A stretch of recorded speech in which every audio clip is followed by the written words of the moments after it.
pertama Universitas Pancasakti ini kan bergabung dengan STIE, dengan STIMIK dan STKIP.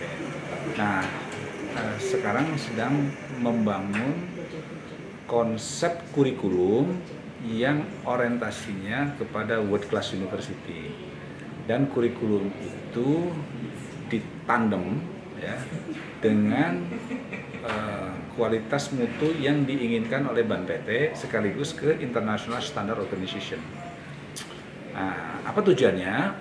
Tujuannya agar semua proses pembelajaran dan kurikulum yang ada di Pancasakti sudah mengarah kepada proses kesiapan mencetak lulusan untuk memasuki revolusi industri 4.0 dan sekaligus masyarakat sosial 5.0. Jadi kurikulumnya dirombak. Ya. Kurikulum yang dirombak itu kurikulum satu semester itu orientasinya dia menyesuaikan dengan industri yang ada sesuai dengan program studinya. 1 tahun dia ada di industri, mengikuti kurikulum Merdeka, kampus Merdeka, kampus belajar Merdeka, Merdeka kampus Merdeka. Nah, tetapi kita punya tambahan lagi.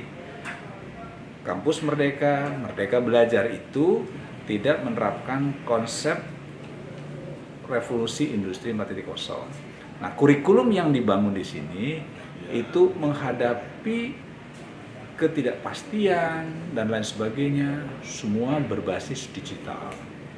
Nah, itu bedanya. Kemudian mengukur konsep-konsep lulusan yang memuat soft skill yang terukur dan hard skill yang terukur. Jadi setiap ujian dari setiap dosen itu ada ukuran-ukurannya, ya, hard skillnya kayak apa, soft skillnya kayak apa, diakhiri produk-produk hasil yang diberikan. Nah, harapannya lulusan Pancasakti University itu siap menghadapi perubahan-perubahan dan dari awal sudah berorientasi kepada sosial media dan orientasi kepada kerjasama tim, ya, terus mempersiapkan kompleks problem solving. Jadi anak-anak itu diajarkan bagaimana siap menghadapi permasalahan, negosiasi, teamwork, kemudian kecepatan pengambilan keputusan. Ini yang dilakukan di Pancasakti University dan sudah dilakukan proses ini sudah 1 tahun. Nah, dan ini belum banyak dilakukan oleh perguruan tinggi Indonesia. Gitu.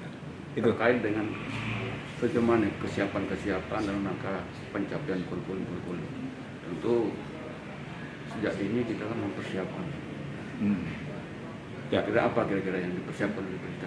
Yang dipersiapkan tentu pertama kami mempersiapkan fasilitas-fasilitas. Karena ini misalnya bandwidth, ya. Kemudian kita sudah bicara tentang kesiapan dengan learning management system dengan online PJJ.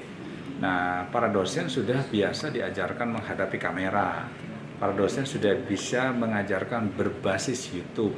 Para dosen dan mahasiswa sudah bisa diajarkan konektivitas dengan Zoom Meet, Google Meet dan lain sebagainya. Itu media-medianya udah kita lakukan. Ini udah berjalan 1 tahun. Jadi sebenarnya pada saat Mas Menteri ngomong begitu, kita sudah berjalan, kita sudah duluan sudah kita lakukan gitu. Nah, jadi kami tidak kaget. Jadi istilahnya kami sudah menerapkan konsep ini lebih awal.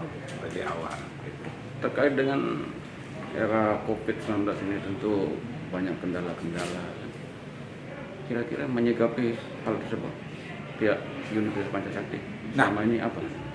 Karena kami sudah siap pada ngadepin COVID, ya tinggal jalan karena memang dosennya sudah siap.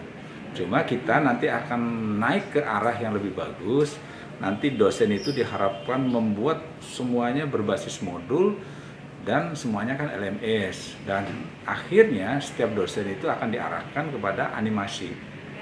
Nah, ini langkah yang lebih tinggi lagi, karena kami memang sudah siap lebih duluan. Jadi pada saat pandemi orang pusing mempersiapkan, kami running well saja. Kira-kira yang paling prioritas program yang paling utama nih sebagai program prioritas? Ya, program priority kita adalah menaikkan soft skill anak-anak karena agar mereka tidak menjadi beban di masyarakat. Jadi diharapkan anak-anak lulusan kami ini Pancasakti University betul-betul sudah siap menghadapi kehidupan sosial masyarakat secara nyata. Kenapa? 5 semester di kampus, ya, 1 semester dia mengambil beberapa mata kuliah bisa di luar di dalam dan dan sesuai dengan arahan dia, karena nanti kita membuat yang namanya mata kuliah network tadi. Dari mata kuliah network 2 semester itu betul-betul dia ada di industri, ya sudah lepas siap berenang di laut bebas gitu. Oke. Gitu. Oke.